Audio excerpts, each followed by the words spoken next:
Salut les amis, c'est Cyril de Web de Fou, j'espère que vous allez bien aujourd'hui. Bon, je vous fais une petite vidéo pour vous parler un peu de NFT, de Solana, de Play to Earn, etc. Donc avant ça, si tu ne me connais pas, moi c'est Cyril, je suis entrepreneur depuis plus de 10 ans.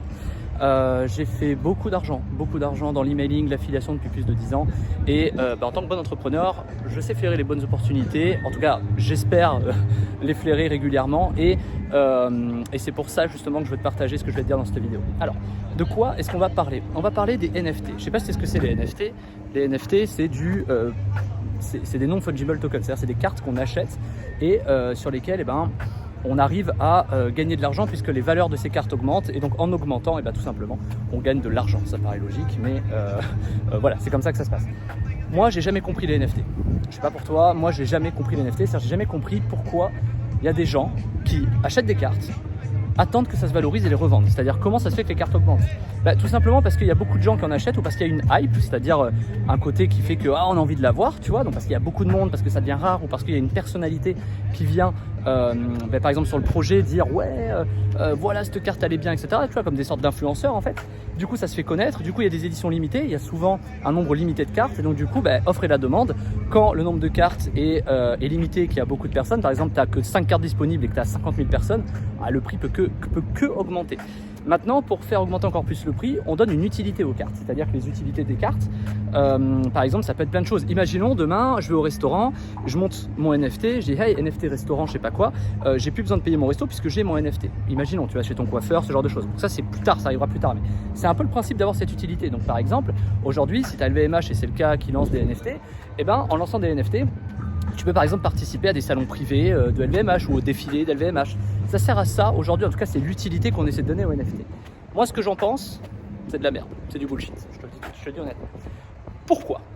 Parce que avoir des cartes comme ça pour faire de la spéculation, ce n'est rien d'autre que de la spéculation. Le cours il monte, tu peux pas garder ta carte un an s'il n'y a pas un vrai intérêt, et donc ça retombe. Et donc tu perds du fric. Donc tu as acheté peut-être au plus haut, tu revends au plus bas, c'est de la merde. C'est de la spéculation, ok. Il n'y a pas d'utilité forcément réelle. D'ailleurs, beaucoup de transactions en NFT, que ce soit sur OpenSea, ou sur la blockchain Ethereum ou sur Solana, passons, quoi qu'il arrive, en fait, c'est des cours qui montent parce qu'il y a une rareté ou une utilité particulière, et qui redescendent parce que, je sais pas, la hype retombe. Donc en fait, le jour où il n'y a plus de hype, ça retombe. S'il n'y a pas d'intérêt, ça retombe. Bref, il n'y a pas d'utilité, ça sert à rien. C'est que de la spéculation. Donc pour ça, je trouve que c'est vraiment de la daube, c'est vraiment de la merde, vraiment. Donc moi, je t'inciterai jamais à acheter des NFT pour des raisons comme ça. Maintenant, il y a quelque chose qui est extraordinaire. Tu l'as vu, tu le vois dans le titre, juste en bas. On parle de Play to Earn. Alors, c'est quoi le rapport? Pour le Play to Earn, tu dois acheter des NFT. Mais des NFT, c'est des cartes basées sur une blockchain. En l'occurrence, c'est Wax, c'est l'exemple que je vais te donner. Il y en a plein d'autres. Il y en a aussi sur Solana, etc. Mais passons. Il y en a même sur la BSC, la Binance Smart Chain.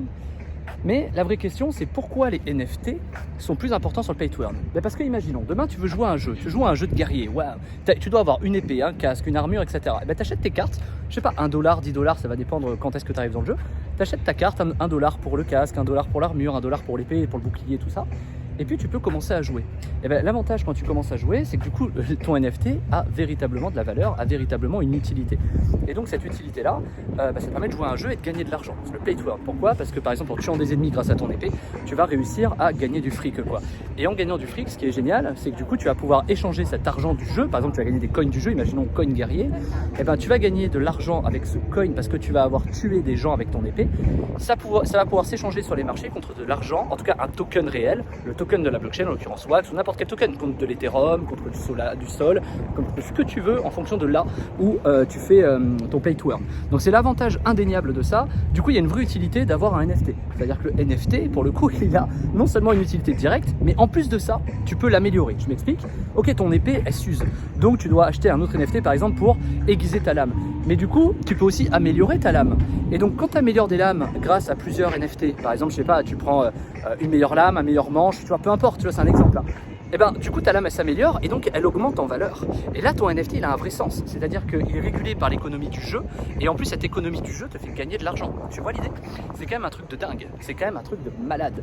Parce que finalement, en fait, t'achètes pas trop cher ton NFT au départ si tu rentres tôt. Aujourd'hui, il y a des NFT comme ça pour jouer qui s'échangent des centaines de milliers de dollars, pas dire plus. Et c'est quelque chose qui te permet aujourd'hui de gagner de l'argent. J'avais fait la démo d'ailleurs, dans la description tu as la formation de Play to Earn dans laquelle je te parle de comment je fais pour générer, alors c'est un exemple que j'ai pris dans la formation, mais comment je fais pour générer que 12 000 balles par mois de rente avec justement du Play to Earn. Ça t'apprend de A à Z comment tu déposes ton argent, comment tu le transfères, les dangers, comment tu fais pour rentrer dans un jeu, comment tu choisis ta carte, tes NFT pour jouer, comment tu joues, pourquoi tu gagnes de l'argent, comment tu fais pour gagner de l'argent, etc. Il y a vraiment tout, c'est dans la description.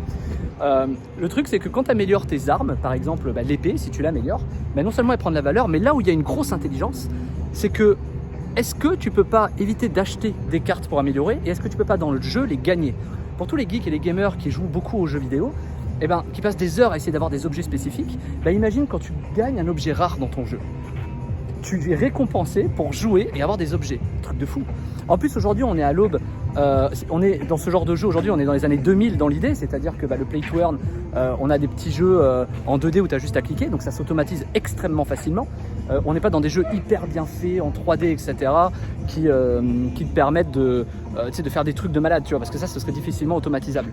Donc, en vérité, aujourd'hui, on est à l'aube d'un truc où l'argent est cool à flot dans les Play to Earn.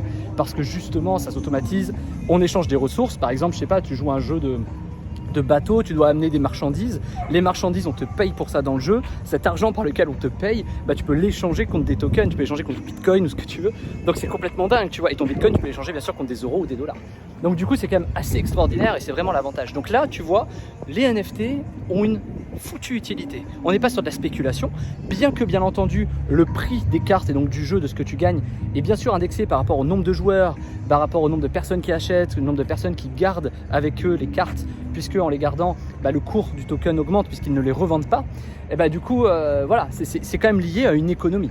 Et ce qu'il faut regarder dans un Play to Earn notamment, pardon, j'en ai chié à le dire, ce qu'il faut regarder dans un Play to Earn, c'est surtout l'économie d'un Play to Earn. Est-ce que cette économie-là du Play to Earn, de ce jeu-là, particulièrement du guerrier, comment est-ce qu'il est régulé? C'est-à-dire que si par exemple tu as un mauvais taux pour récupérer un objet légendaire, je sais pas, imaginons les développeurs sont gourés dans le taux et tout le monde tout le monde récupère des objets légendaires, du coup, tu vois, le prix du légendaire, il diminue, quoi, tu vois, alors que si c'est hyper rare, il explose. Donc en fait, il y a une économie qui est logique, il n'y a pas vraiment de sujet, et du coup, c'est ce qui fait qu'il y a moins de scams. Alors que sur, par exemple, d'autres plateformes où tu vas acheter des NFT, tu peux te faire scammer. C'est-à-dire que, par exemple, si tu achètes ta carte de Cristiano Ronaldo à 400 000 $, ça sert à rien, il n'y a pas d'utilité. Alors même si on a une, ça reste de la spéculation. Ça te sert à quoi? À rien. Est-ce que tu gagnes de l'argent avec? Non. Moi, je préfère acheter une carte à 400 000 balles, même si c'est un marteau, si ça me permet de produire 10 000 balles par jour sur des Play to Earn. Ça me paraît logique, mais je le dis quand même. Donc, à quoi ça sert aujourd'hui d'avoir une hype sur des NFT si derrière, t'es pas capable de gagner de l'argent avec? À mon sens, ça n'a vraiment pas de sens. Excuse-moi, il y avait un mec en haut. Très bizarre. Voilà. Donc en tout cas, c'est ce que je voulais te dire aujourd'hui. Pour moi, les NFT sur de la hype, c'est de la merde, et il faut mieux acheter des NFT qui te permettent de gagner de l'argent justement en jouant à des jeux vidéo. Et en plus, aujourd'hui, tu peux les automatiser. En plus, franchement, si tu ne sais pas automatiser aujourd'hui dans le business en ligne, tu sais ce qu'il faut faire. Tu vas sur 5euros.com, sur Fiverr, tu demandes à un mec qui le fasse et l'histoire est réglée. Alors bien entendu, il faut faire attention et sécuriser ton wallet. Comme dans tout, il faut faire quand même très attention. Voilà, c'était le message d'aujourd'hui.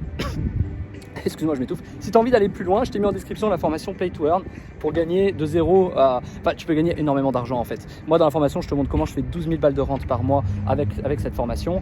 Je te montre toute la méthode de A à Z. Elle a été très appréciée. J'ai pas eu un retour négatif dessus. Les gens l'adorent. Tout le monde, j'essaie d'éduquer les gens à s'y mettre vraiment. Donc vraiment, si ça t'intéresse, pense à t'abonner, activer la cloche, lâcher un like. Dis-moi en commentaire quel jeu tu envisages de jouer. Je te répondrai avec plaisir. Sur ce, je te dis à bientôt dans une prochaine vidéo. Ciao, ciao.